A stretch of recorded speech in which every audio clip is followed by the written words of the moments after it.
Hi guys, welcome back with me again in this channel. On today's tutorial, I'm going to show you how you can create a Google Forms directly on Google Sheets. So if you want to create a new form based on your spreadsheets or want to create a form without having to leave the spreadsheets in here or add a new tab on your browser, you can just follow these steps. So on the Google Sheets, you can just add two tools in here at the top, and there will be this option, create a new form.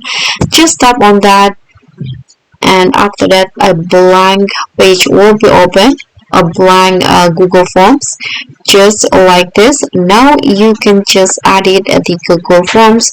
If you want to make it interlink with this, you can add questions using this, and it will link each other. By if you go to the responses, you can choose in here. When you view in sheets, it will open these sheets that you opened before. So that's all for me. Thank you so much for watching. Don't forget to like, comment, and subscribe. Also click on thanks.